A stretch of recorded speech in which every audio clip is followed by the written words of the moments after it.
All I really know is they don't really care about us. Hey everybody, welcome to the Mudjug One channel. I am your host. Hope everybody's doing well. Did you guys watch NASCAR race? Oh my God, Dover, the Monster Mile. Ooh. Anyway, we are going to talk about some serious shit today. But before we get started, I do have an outlaw comment.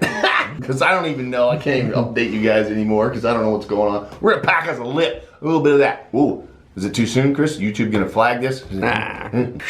How's that? Should be David Copperfield up in his biatch. How's that? All right, make that pitch disappear. Ooh, make it disappear. Watch. Brand new roadie, the Reaper roadie. This thing is sick as tits. Tits are sick, trust me. This has a matte finish on it. And we usually do high gloss clear coat. This has a matte finish, has a different feel to it. We wanted to do something for Halloween. We figured, hey, let's do a Halloween jug. This is it. I think we only got like 80 of these bad boys. So nonetheless, that's the mud jug of the day.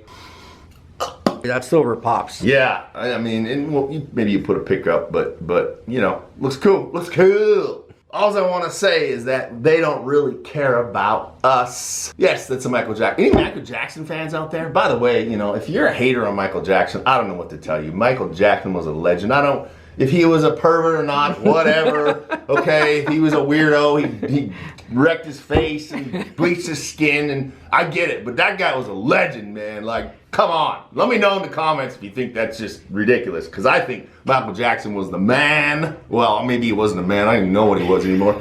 I do want to mention that people commented a few videos ago when I talked about this shit. I said there was something going on. It didn't make sense. I want to ban vape. A couple people commented there's something called the Master Settlement Agreement. Look it up. And I confirmed, I talked to actually some people that I know that manufacture vape. They're really scared, by the way. It's going to really affect a lot of small businesses. And at the end of the day, it's going to be better for us because we sell spitters.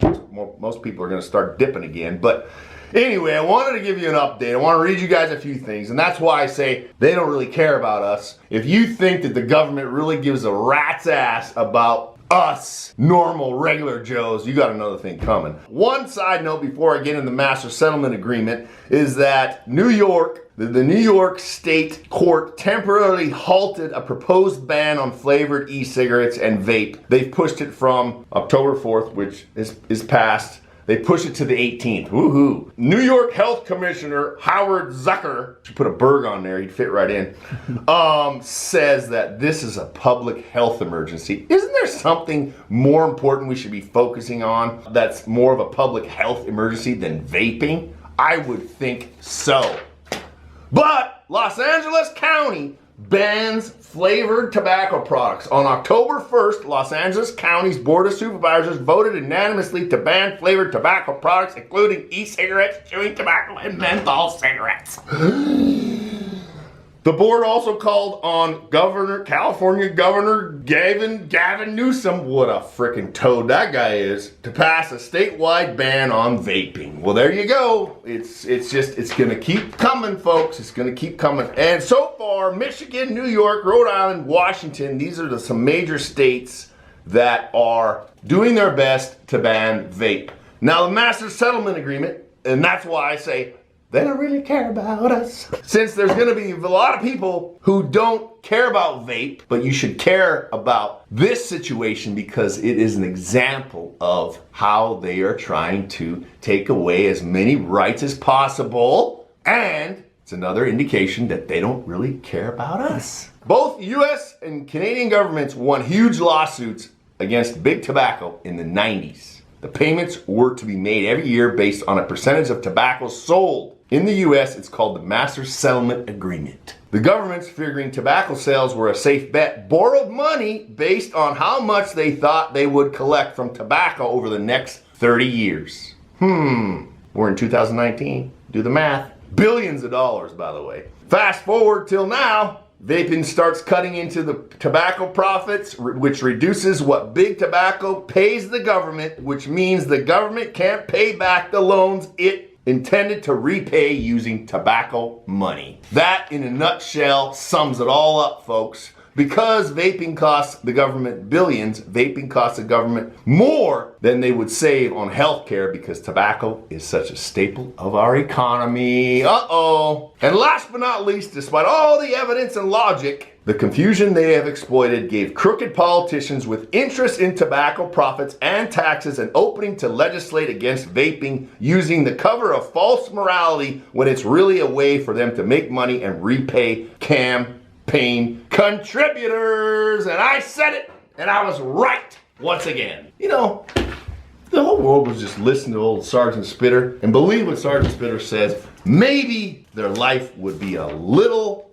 less stressful. So Outlaw, now he's emo now. I don't know what's going on. If you saw his last video, losing his shorts, they had Fat Boy in there pretending to be his therapist. It's like, dude, what's going on, bro? I don't know.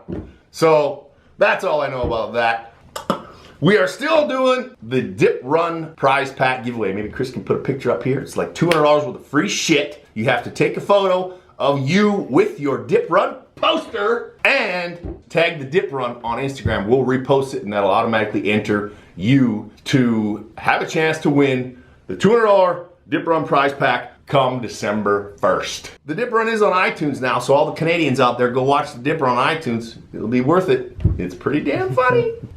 I do want to shout out the gaming crew called the Mud Trucks. They just participated in a Fortnite, right? Yeah, Fortnite. Overwatch. No, Overwatch, my bad, I get them confused. An Overwatch tournament, and it was called the Mile High, Battle of Mile High. It was in Colorado. We sent them a bunch of free stuff, and they ended up being in the last like 8 teams, and then they got knocked out. But big shout out to the Mud Trucks. Go follow them on Twitter or whatever it is. I think that's what it is, a Twitter. You know, I'd like to get into that industry somehow, whether it's sponsoring gamers or whatever. You know, we can't be like floating tons of money, but I think that industry obviously is booming and growing. And I got to figure out a way to kind of get involved. You know what I mean? I'm a businessman. So I got to get involved in that somehow, whether it's through Mud Jug or not, I don't know. But nonetheless, shout out to Mud Trucks. Make sure and sign up for our email alerts. We send out 2 emails a week now. And one of the emails that we send out is on Monday, and it's exclusive. There's exclusive deals, Mud Jug Monday email that you can get. Exclusive deals only if you're subscribed to our email list. So make sure you subscribe to that. You just go to our website and you can subscribe that way. I guess that's it for me. I want you guys to always remember to keep that lip packed, because if it ain't dip, it ain't shit. And if you ain't spitting black, get your panties out of your crack. And if you're still riding around on that idiot bus, always remember that they don't really care about us. Oh, I'm out. I'm just saying, I'll leave it at that. So I finally got a hold of Outlaw. Everybody asking, if you missed last week's video, yes, I did a video on Outlaw explaining what I thought was